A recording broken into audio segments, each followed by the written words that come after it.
Une fois, il y avait un bûcheron avec 2 enfants et leur belle-mère. Le nom du garçon était Ansel, et le nom de la fille était Gretel. Ils vivaient si mal que parfois, il n'y avait même plus rien à manger. Et puis un soir, il se coucha dans son lit, se demandant comment nourrir davantage les enfants. Sa femme lui a conseillé d'avoir des enfants dans la forêt, d'allumer un feu, de donner un morceau de pain à chacun et de les laisser là, tous les 4 ne meurent pas de faim. Mais le bûcheron n'était pas d'accord. Et jusque-là, sa femme l'a persuadé qu'il était finalement d'accord. Et les enfants, à cause de la faim, ne pouvaient pas dormir non plus et ont entendu tout ce que leur belle-mère disait à leur père. Et quand les parents se sont endormis, Ansel s'est secrètement précipité hors de la maison. La lune brillait et les pierres blanches brillaient comme des pièces de monnaie. Ansel en a empoché autant qu'il pouvait. Puis il est rentré chez lui et les enfants sont allés se coucher. Le matin, la belle-mère est venue vers les enfants, leur a donné à chacun un morceau de pain, et ils sont tous allés ensemble dans la forêt. Sur le chemin, Ansel a jeté des pierres blanches une à une. Quand ils sont arrivés à la clairière, mon père a commencé à allumer un feu. Il a ordonné aux enfants de s'asseoir près du feu et de s'assurer qu'ils ne s'éteignent pas, pendant qu'eux et leur belle-mère iraient chercher plus de bois de chauffage. Ils s'assirent, fatigués, et s'endormirent. Quand les enfants se sont réveillés, c'était une nuit noire tout autour. Et quand un mois complet s'était levé dans le ciel, Ansel prit sa sœur par la main et partit, cherchant le chemin à travers les cailloux, qui brillaient comme des pièces de monnaie neuve, et leur montra le chemin. Ils ont marché toute la nuit. À l'aube, ils sont venus chez leur père. Un certain temps passa. Et les enfants ont de nouveau entendu comment la belle-mère a commencé une nuit à supplier leur père de se débarrasser des enfants. Il a refusé, mais sa femme ne voulait pas l'écouter, elle l'a maudit et lui a exprimé toutes sortes de reproches. Lorsque les parents se sont endormis, Ansel, comme la dernière fois, a voulu ramasser des pierres, mais sa belle-mère a verrouillé la porte et le garçon n'a pas pu quitter la maison. Tôt le matin, les enfants ont reçu un morceau de pain chacun, encore moins que la fois précédente. Sur le chemin de la forêt, Ansel déchiqueta son morceau dans sa poche et jeta les miettes par terre. La belle-mère les a emmenés encore plus loin dans la forêt. Encore une fois, un grand feu a été allumé, et le père a ordonné aux enfants de regarder le feu pendant qu'eux et leur belle-mère coupaient encore du bois. À l'heure du déjeuner, Gretel partagea son morceau de pain avec Ansel. Et ils se sont endormis. Nous nous sommes réveillés lorsque la nuit noire est tombée. Et puis un mois est arrivé, et ils se sont réunis sur leur chemin, mais ils n'ont pas pu trouver une seule miette, parce que des milliers d'oiseaux flottants dans la forêt avaient depuis longtemps mangé ces miettes. Les enfants ont donc marché très longtemps, mais ils ne pouvaient pas sortir de la forêt. Soudain, la route les a conduits à la cabane. En s'approchant, les enfants ont vu que la maison était entièrement faite de pain et de biscuits, et que les fenêtres étaient en sucre pur. Ansel tendit la main et cassa un morceau du toit, tandis que Gretel s'approcha de la fenêtre et commença à ronger ses fenêtres. Et puis la porte de la hutte s'est ouverte en grand, et la vieille femme est sortie, appuyée sur une béquille. Ansel et Gretel avaient tellement peur qu'ils ont même laissé tomber leurs friandises de leurs mains. Et la vieille femme a été gentille et les a invités à sa hutte. Il y avait déjà de la nourriture abondante sur la table, du lait, des biscuits, des pommes et des noix. Après le dîner, la vieille femme fit 2 lits propres pour les enfants, et Ansel et sa sœur pensèrent qu'il était au paradis. Mais la vieille femme prétendait seulement être affectueuse, mais en fait c'était une méchante sorcière, qui construisit sa cabane à pain dans ce but afin d'attirer les enfants. Tôt le matin, pendant que les enfants dormaient, elle prit Ansel et le mit dans une petite cage. Et elle a ordonné à sa sœur de faire tout ce que la méchante sorcière exigeait d'elle. La vieille femme décida d'engraisser le garçon pour le manger plus tard. Gretel a donc commencé à cuisiner les plats les plus délicieux pour Ansel, et elle-même n'a eu que des restes. Un certain temps passa, et le garçon ne grossit pas. Puis la vieille femme ne voulut plus attendre et décida de cuisiner et de manger Ansel. Elle a ordonné à Gretel d'allumer le poêle et d'appliquer de l'eau. Lorsque le poêle s'est réchauffé, la vieille femme lui a ordonné de monter dans le poêle et de voir s'il faisait assez chaud.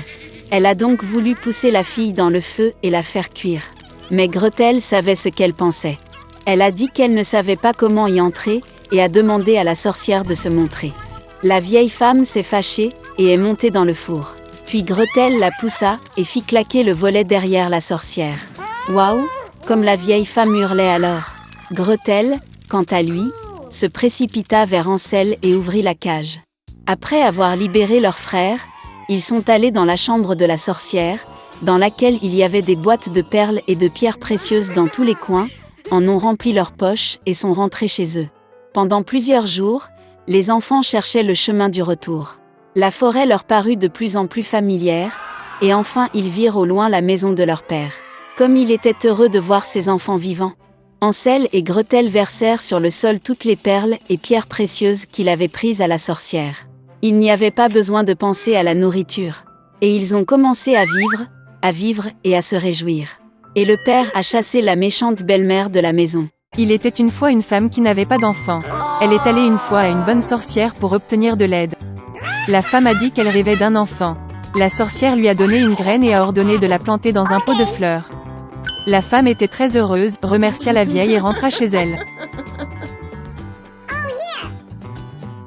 À la maison, elle a planté une graine, l'a arrosée et a commencé à attendre patiemment. Bientôt, une grande fleur merveilleuse, comme une tulipe, poussa dans le pot. Quand ses pétales se sont ouverts, il y avait une petite fille à l'intérieur. Elle était très petite, pas plus d'1 pouce. Par conséquent, la femme l'a appelée Thumbelina. Une nuit, alors que Thumbelina dormait profondément, un énorme crapaud est monté sur la fenêtre de la maison, mouillé et laid. Elle attrapa la fille endormie et se précipita vers son marais. Le crapaud a décidé d'épouser son vilain fils avec la belle Thumbelina. Elle l'a planté au milieu de la rivière sur une large feuille de lys pour que la fille ne s'enfuit pas. Le matin, Thumbelina s'est réveillée et s'est rendue compte qu'elle n'était pas à la maison, mais qu'il y avait de l'eau autour d'elle. Quand la jeune fille réalisa quel terrible sort l'attendait, elle pleura amèrement. En ce moment, de petits poissons ont nagé. Ils se sont sentis désolés pour Thumbelina. Ils ont rongé la tige du lit, et la feuille a flotté en aval avec la fille. Un gros coléoptère est passé. Voyant une belle fille, il l'attrapa et la porta jusqu'à un arbre, où il la présenta à ses amis. Ils enviaient tous sa beauté, mais disaient que Thumbelina était très moche et ne pouvait pas être en leur compagnie.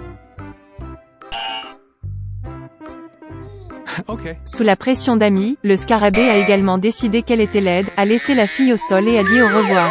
Tout l'été, Thumbelina a vécu seule dans la forêt. Elle a tissé un berceau pour elle-même avec de l'herbe et des feuilles. Elle mangeait du pollen et de la rosée, se prélassait au soleil par temps clair et se cachait de la pluie sous une grande feuille de bardane. Mais bientôt des pluies froides et des vents sont arrivés. Thumbelina n'avait pas de tenue d'hiver et elle a commencé à geler. La fille souffrait de faim et de froid. Et un jour, elle a été abritée par une souris des champs.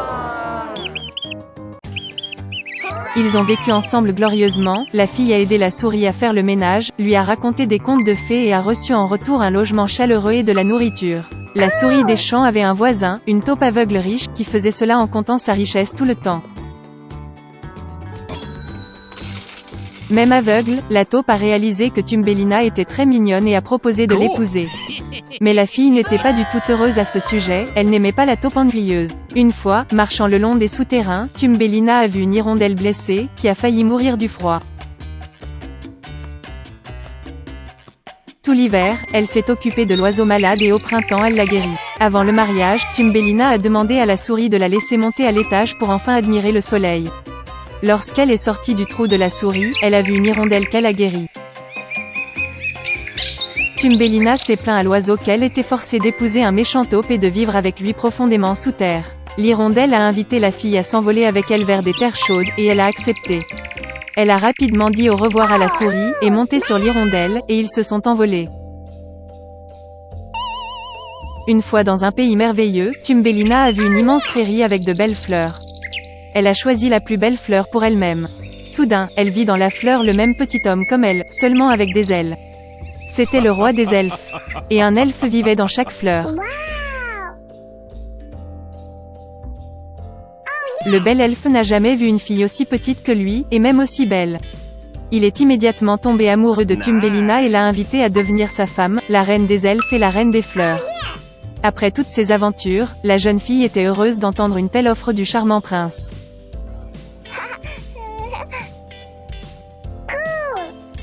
Elle a accepté avec joie. L'elfe prit Thumbelina par la main, et au même moment deux ailes apparurent derrière elle. Maintenant, elle est devenue la reine des elfes. Et depuis, ils ont vécu heureux pour toujours.